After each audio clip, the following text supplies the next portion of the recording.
Hello, ഞാൻ ആതിര. എല്ലാവർക്കും life and മേക്കിൻ്റെ പുതിയൊരു വീഡിയോയിലേക്ക് ഒരിക്കൽ കൂടി സ്വാഗതം. അപ്പോൾ ഇന്നത്തെ നമ്മുടെ വീഡിയോ എന്ന് വെച്ചാൽ കുഞ്ഞൊരു വീഡിയോ ആണ്. അപ്പോൾ ലീഫ് പ്രൊപ്പഗേഷനെ പറ്റിയിട്ടാണ് നമ്മുടെ വീഡിയോ. ലീഫ് പ്രൊപ്പഗേഷൻ എന്ന് പറയുമ്പോൾ നമ്മൾ പല രീതിയിൽ ചെടികൾ ഉണ്ടാക്കിയെടുക്കാറുണ്ടല്ലേ. സ്റ്റെം കട്ടിങ്സ് ആയാലും റൂട്ടഡ് ആയിട്ട് അല്ലാതെ മൂട്ടിൽ നിന്ന് സ്യൂഡോസ്റ്റം വഴിയായാലും അങ്ങനെ പല രീതിയിൽ നമ്മൾ പ്ലാന്റുകൾ പ്രൊപ്പഗേറ്റ് ചെയ്യാറുണ്ട്. അപ്പോൾ ഇല വഴി എങ്ങനെയാണ് പ്ലാന്റ് പ്രൊപ്പഗേറ്റ് ചെയ്തതെന്നൊക്കെ നോക്കാം. അതുമാത്രമല്ല അങ്ങനെ കുറച്ച് പ്ലാന്റ്സ് മാത്രമേ നമുക്ക് ആ രീതിയിൽ പ്രൊപ്പഗേറ്റ് ചെയ്ത് വെക്കാൻ പറ്റത്തുള്ളൂ. അപ്പോൾ ഞാൻ 1-2 പ്ലാന്റ്സ് ഞാൻ അങ്ങനെ പ്രൊപ്പഗേറ്റ് ചെയ്തിട്ടുണ്ട്. അപ്പോൾ അതൊന്ന് കാണിക്കുകയും ചെയ്യാം. പിന്നെ അങ്ങനെ ചെയ്യുമ്പോൾ എന്തൊക്കെ കാര്യങ്ങൾ ശ്രദ്ധിക്കേണ്ടതെന്നും കൂടി നോക്കാം. അപ്പോൾ നമുക്കിതിനായിട്ട് വേണ്ടത് നല്ല സ്റ്റെറിലൈസ്ഡ് ആയിട്ടുള്ള നൈഫാണ്. അപ്പോൾ ഞാനിപ്പോൾ നൈഫാണ് എടുത്തിരിക്കുന്നത്. അപ്പോൾ ബ്ലേഡ് വേണമെങ്കിൽ നമുക്ക് എടുക്കാം. ഇൻഫെക്റ്റഡ് ആവരുത് പ്ലാന്റ്, അതിനാണ് സ്റ്റെറിലൈസ്ഡ് ആയിട്ടുള്ള വേണമെന്ന് പറയുന്നത് കേട്ടോ. അപ്പോൾ ഇത് ഞാൻ എടുത്തിരിക്കുന്ന പ്ലാന്റ് എന്ന് പറയുമ്പോൾ നമ്മുടെ ആഫ്രിക്കൻ വയലറ്റിൻ്റെ ഒരു ഹൈബ്രിഡ് വെറൈറ്റിയാണ്. അപ്പോൾ അതിൻ്റെ ഒരു ലീഫാണ് ഞാൻ ആദ്യം കട്ട് ചെയ്തെടുക്കുന്നത് കേട്ടോ. അപ്പോൾ നല്ല മൂർച്ചയുള്ള നൈഫ് ആകുമ്പോഴത്തേക്ക് നമ്മൾ ആ കട്ട് ചെയ്യുന്ന ഭാഗം ചതയാതെ നമുക്ക് കട്ട് ചെയ്തെടുക്കാൻ പറ്റും. അതായത് ഇതുപോലെ നല്ല നീറ്റായിട്ട് കട്ട് ചെയ്തെടുക്കുക. പിന്നെ ഞാൻ എടുത്തിരിക്കുന്ന പ്ലാന്റ് എന്ന് പറയുമ്പോൾ നമ്മുടെ കലാഞ്ചു എന്ന് പറയുന്ന പ്ലാന്റ് ആണ്. അതിൻ്റെ നല്ല വൈറ്റ് പൂക്കൾ വരുന്നത് എനിക്ക് ഭയങ്കര ഇഷ്ടമുള്ളൊരു പ്ലാന്റ് ആണ്. അപ്പോൾ അതിൻ്റെയും നമ്മൾ ഇതുപോലെ ഒരു ലീഫ് കട്ട് ചെയ്തെടുക്കുകയാണ് കേട്ടോ. അപ്പോൾ നമ്മൾ ലീഫ് കട്ട് ചെയ്യുമ്പോൾ അത്യാവശ്യം നല്ല മെച്ചുറായിട്ടുള്ള ലീഫ് കട്ട് ചെയ്തെടുക്കുക. പുതുതായിട്ട് വരുന്ന ലീഫ് കട്ട് ചെയ്യാതെ ഇതുപോലെ അത്യാവശ്യം ഹാർഡായിട്ടുള്ള ലീഫ് എടുക്കുക കേട്ടോ.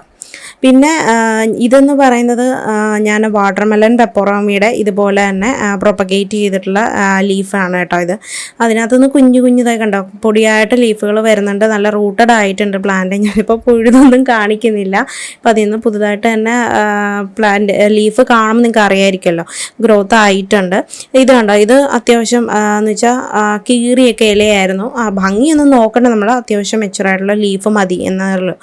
ഇത് ഞാൻ ആദ്യം കട്ട് ചെയ്ത പോലെ തന്നെ നമ്മുടെ ആഫ്രിക്കൻ വയലറ്റിൻ്റെ ലീഫ് ഇതുപോലെ തന്നെ കട്ട് ചെയ്ത് പ്രൊപ്പഗേറ്റ് ചെയ്ത തൈകളാണ് കേട്ടോ. അപ്പോൾ അതെല്ലാം നല്ല ഗ്രോത്ത് ആയിട്ടുണ്ട് കേട്ടോ. അതായത് കണ്ടോ, അത്യാവശ്യം കീറിപ്പോയി അല്ലെങ്കിൽ തുഞ്ചുണങ്ങിയിരിക്കുന്നു അങ്ങനെ ഒരു പ്രശ്നമൊന്നുമില്ല. നമ്മൾ കട്ട് ചെയ്യുന്ന ലീഫിന് അത്യാവശ്യം മെച്ചുറായിട്ടുള്ള ഒരു ലീഫ് വേണമെന്ന് മാത്രമേ ഉള്ളൂ. അപ്പോൾ അത് കട്ട് ചെയ്ത് വെച്ച് കഴിഞ്ഞാൽ എൻ്റെ സൈഡിൽ നിന്നെല്ലാം നിറച്ചും തൈകൾ. അപ്പോൾ ഒരു തൈയൊന്നും അല്ല കേട്ടോ, നമ്മളിങ്ങനെ കട്ട് ചെയ്ത് വെച്ച് കഴിഞ്ഞാൽ നമ്മുടെ ഭാഗ്യം അനുസരിച്ച് ലക്ക് അനുസരിച്ച് ചിലപ്പോൾ അതിൽ നിന്ന് 2-3 തൈകളൊക്കെ ഒരുമിച്ച് നമുക്ക് ബുഷിയായിട്ട് നല്ല പ്ലാന്റ് കിട്ടും.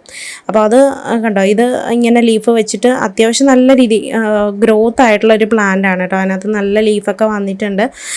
അപ്പോൾ ഞാനിത് കുറച്ച് നാളായതേ ഉള്ളൂ ഇതിനകത്തോട്ട് പോട്ട് ചെയ്തിട്ട് കേട്ടോ. കുഞ്ഞ് നഴ്സറി പോട്ടിൽ വെച്ചിട്ടുള്ളതായിരുന്നു. ഇതും അതുപോലെ തന്നെ പോട്ട് ചെയ്ത് വെച്ചതാണ്. ഇതിനകത്ത് അത്യാവശ്യം ഒരു 3-4 തൈകൾ വരുന്നുണ്ട്. സൈഡിൽ നിന്നെല്ലാം കുഞ്ഞു തൈകളൊക്കെ വന്നുകൊണ്ടിരിക്കുന്നുണ്ട് ഇങ്ങനെ. പിന്നെ നമ്മളിത് പോട്ട് ചെയ്യാനായിട്ട് വേണ്ടുള്ളതെന്ന് വെച്ചാൽ ഞാൻ ഒന്നിനകത്ത് ചകിരിച്ചോറ് എടുക്കുന്നുണ്ട്. പിന്നെ മറ്റൊന്നിനകത്തെന്ന് പറയുന്നത് നമ്മുടെ മണ്ണും അതുപോലെ തന്നെ കുറച്ച് ചകിരിച്ചോറും കൂടി മിക്സ്ഡ് ആയിട്ടുള്ളതാണ് കേട്ടോ. 2 രീതിയിൽ ഞാനിത് നമുക്ക് നടാൻ സാധിക്കും.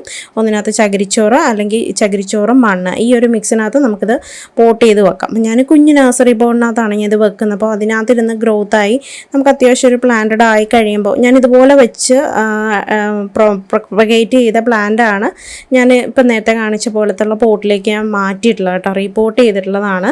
അപ്പോൾ നമുക്കിതിനകത്തേക്ക് പോട്ട് ചെയ്യാൻ വേണ്ടിയിട്ട് ഇതുപോലെ ഞാൻ ഈ കട്ട് ചെയ്ത പോലെ തന്നെ കുറച്ചൊരു തണ്ട്, ആ ലീഫിൻ്റെ കുറച്ചൊരു തണ്ട് വെച്ചിട്ട് വേണം നമ്മൾ മദർ പ്ലാന്റിൽ നിന്ന് കട്ട് ചെയ്തെടുക്കാനായിട്ട് ലീഫ്. അപ്പോൾ അത് കട്ട് ചെയ്തിട്ട് നമുക്ക് ഡയറക്റ്റ് അതിനകത്തേക്ക് പതുക്കെ അങ്ങ് താഴ്ത്തി വെച്ച് കൊടുത്താൽ മതി കേട്ടോ. താഴ്ത്തി വെക്കുമ്പം കുറച്ച് ആ ലീഫ് ഒന്ന് ജസ്റ്റ് നമ്മൾ പോട്ടിങ് മിക്സിലേക്കൊന്ന് ടച്ചായിട്ട് ഇരിക്കണം. അപ്പോഴാണ് നല്ല രീതിയിൽ അതിൻ്റെ ഗ്രോത്ത് വരുന്നത്. ആ ലീഫിൻ്റെ തുഞ്ച് ഭാഗം മാത്രം ഒന്ന് ആ മണ്ണിലേക്കൊന്ന് ഡിപ്പായിട്ടിരുന്നാൽ മതി കേട്ടോ. പിന്നെ നമ്മൾ ഈ ആഫ്രിക്കൻ വയലറ്റിൻ്റെ കുറച്ച് അതിൻ്റെ തണ്ടിന് കുറച്ച് നീളമുള്ളതല്ലേ, അത്രയും നീളത്തിലുള്ള തണ്ട് നമുക്ക് ആവശ്യമില്ല.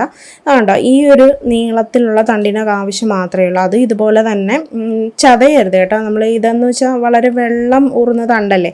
അപ്പോൾ നമ്മളത് പോട്ട് ചെയ്യുന്ന സമയത്ത് ചതയാതെ പതിയെ വേണം നമ്മൾ വെച്ച് കൊടുക്കാനായിട്ട്. എന്നിട്ട് മണ്ണ് ഇതുപോലെ തന്നെ ലീഫിൻ്റെ കുറച്ച് ഭാഗത്തേക്കൊന്ന് കയറ്റി വെച്ച് കൊടുക്കുക കേട്ടോ. അപ്പോൾ അതിൽ നിന്ന് നല്ല രീതിയിൽ റൂട്ട് ഡെവലപ്ഡ് ആയിട്ടാണ് ലീഫുകൾ വരിക. അപ്പം ആദ്യം നമ്മൾ നോക്കുമ്പം ലീഫൊന്നും കാണില്ല, കുറച്ചൊന്ന് റൂട്ട് നല്ല രീതിയിൽ ഡെവലപ്ഡ് ആയതിന് ശേഷം മാത്രം നമുക്കതിൽ നിന്ന് കുഞ്ഞായിട്ട് ലീഫ് പൊടിച്ച് വരുന്ന കാണാൻ സാധിക്കും കേട്ടോ. അപ്പോൾ അതേ നമ്മൾ നല്ല രീതിയിൽ രണ്ടും പോട്ട് ചെയ്തിട്ടുണ്ട് കേട്ടോ. മണ്ണും ചകിരിച്ചോറും എന്നുള്ള മിക്സിനകത്തും അതുപോലെ തന്നെ നമ്മൾ ചകിരിച്ചോറിനകത്തും നമ്മൾ പോട്ട് ചെയ്ത് വെച്ചു. ഇനി വാട്ടറിങ് ആണ്. വാട്ടറിങ് എപ്പോഴും നമ്മൾ ശ്രദ്ധിക്കണമെന്ന് വെച്ചാൽ സ്പ്രേയർ യൂസ് ചെയ്തിട്ട് കുഞ്ഞായിട്ട്, അപ്പോൾ ഞാൻ സ്പ്രേയർ യൂസ് ചെയ്യുന്നേ ഉള്ളൂ. അതല്ലെങ്കിൽ നിങ്ങൾക്കും ചെറുതായിട്ട് ഒരുപാട് നനയ്ക്കാതെ ചെറിയ രീതിയിലൊരു നന മാത്രം കൊടുക്കുക കേട്ടോ. ഓവർ വാട്ടറിങ് ആവരുത്. പ്ലാന്റ് നമ്മൾ ലീഫ് കട്ട് ചെയ്ത് വെച്ചല്ലേ, അത് പെട്ടെന്ന് അഴുകിപ്പോവും. അപ്പോൾ ചെറിയൊരു ഈർപ്പം നിലനിർത്തിയാൽ മതി. അപ്പോൾ ഇത് നമ്മുടെ പെപ്പറോമിയ നേരത്തെ കാണിച്ചു തന്നില്ലേ.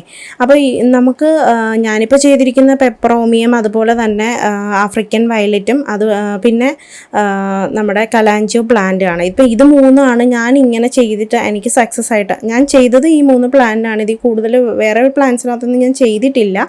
ഇത് 3-നകത്തും ചെയ്തപ്പോൾ എനിക്ക് വളരെ സക്സസ് ആയിട്ട് തോന്നി. അതുകൊണ്ടാണ് ഞാൻ മെയിനായിട്ട് ഞാനിതൊന്ന് നിങ്ങൾക്ക് ഷെയർ ചെയ്യാമെന്ന് വിചാരിച്ചത്. അപ്പോൾ ഇത് 3 അല്ല, നമുക്ക് വേറെ പല പ്ലാന്റ്സിലും നമുക്ക് ഈ ഒരു ലീഫ് പ്രൊപ്പഗേഷൻ മെത്തേഡ് യൂസ് ചെയ്യാൻ പറ്റും.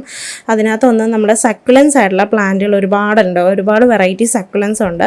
അപ്പോൾ ആ സക്കുലൻസ് എല്ലാം തന്നെ നമുക്കിതുപോലെ ലീഫിൽ പ്രൊപ്പഗേറ്റ് ചെയ്യാൻ പറ്റുന്ന പ്ലാന്റ്സ് ആണ് കേട്ടോ.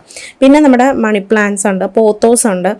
അപ്പോൾ ഇതുപോലുള്ള പ്ലാന്റ്സൊക്കെ നമുക്ക് ഇതുപോലെ ഓരോ ലീഫ് മാത്രം മതി നമുക്ക് നല്ല രീതിയിൽ ഒരുപാട് പ്ലാന്റ്സുകൾ നമുക്ക് ഉണ്ടാക്കിയെടുക്കാനായിട്ട് സാധിക്കും കേട്ടോ. പിന്നെ ഇത് വെച്ചിട്ട് ഒരുപാട് വെള്ളം ഞാൻ പറഞ്ഞ പോലെ ഒഴിക്കരുത്. പിന്നെ ഒരുപാട് വെയിലത്ത് കൊണ്ടുവെക്കരുത്. ഒരു ഷെയ്ഡി പോർഷനിൽ വെച്ചിട്ട് വേണം നമ്മളിത് പ്ലാന്റ് കെയർ ചെയ്യാനായിട്ട്. അപ്പോൾ ഇത് രണ്ടിനകത്ത് വെച്ചിട്ടുള്ള ഡിഫറൻസ് എനിക്ക് ഫീൽ ചെയ്യുന്നത് വെച്ച് കഴിഞ്ഞാൽ ചകിരിച്ചോറിനകത്ത് വെക്കുമ്പോൾ കുറച്ചുകൂടെ ഒരു ഫാസ്റ്റായിട്ട് അതിൻ്റെ ഗ്രോത്ത് എനിക്ക് കാണാൻ സാധിച്ചു. പക്ഷേ മണ്ണും കൂടി മിക്സ് ചെയ്ത പോട്ടിങ്ങിനകത്ത് നട്ട് കഴിഞ്ഞപ്പോൾ കുറച്ചുകൂടെ ഒന്ന് സ്ലോ ആയതുപോലെ എനിക്ക് തോന്നി. പിന്നെ ഇത് രണ്ടും നമുക്ക് ലീഫ് പ്രൊപ്പഗേഷൻ എന്ന് പറയുമ്പോഴേ കുറച്ച് സ്ലോലി ആയിട്ടുള്ള മെത്തേഡാണ്. റിസൾട്ട് കിട്ടുന്നൊരു മെത്തേഡാണ്, സ്ലോലി റിസൾട്ട് കിട്ടുന്ന മെത്തേഡാണ്. എന്ന് വെച്ച് കഴിഞ്ഞാൽ നമ്മളിപ്പോൾ ഒരു തൈ പുഴുതു വെക്കുന്ന പോലെയും സ്റ്റം കട്ട് ചെയ്ത് മുള വരുന്ന പോലെയല്ല. ഇത് കുറച്ചുകൂടെ ടൈം എടുക്കേണ്ട ഒരു കാര്യമാണ്. അപ്പം ഞാനിത് വെച്ച് കഴിഞ്ഞപ്പോൾ ഒരു 2-2.5 മാസം എനിക്കൊരു അതിൻ്റെ ഗ്രോത്ത് കണ്ടു തുടങ്ങാനായിട്ട് ഫീൽ ചെയ്തു. പിന്നെ നമുക്കറിയാൻ പറ്റും ഇത് നശിച്ചു പോകും എന്തുവാന്ന് അറിയാൻ പറ്റും. കാര്യം എന്ന് വെച്ച് കഴിഞ്ഞാൽ ആ ലീഫ് നമ്മൾ വെച്ചിട്ട് കുറച്ച് നാൾ കേടൊന്നും ആവാതിരിക്കുകയാണെങ്കിൽ നമുക്കറിയാം ഉറപ്പായിട്ട് നമുക്കിതിൻ്റെ റിസൾട്ട് കിട്ടും. കുറച്ച് ലേറ്റ് ആവുമെങ്കിൽ നമുക്ക് റിസൾട്ട് കിട്ടും, നമുക്ക് ഉറപ്പുണ്ട്. അത് നമ്മൾ വെച്ച് ഒരു 2 ആഴ്ച കഴിയുമ്പോഴത്തേക്ക് ആ ലീഫ് പോവുകയാണെങ്കിൽ നമുക്ക് കറക്റ്റ് അറിയാമല്ലോ ഇത് കിട്ടുമോ ഇല്ലയോ എന്ന്. അപ്പോൾ ഇന്നത്തെ നമ്മുടെ ഈ വീഡിയോ എല്ലാവർക്കും ഇഷ്ടമായെന്ന് വിചാരിക്കുന്നു. മറ്റൊരു വീഡിയോ ആയിട്ട് കാണുന്നവരേക്കും ടാറ്റാ.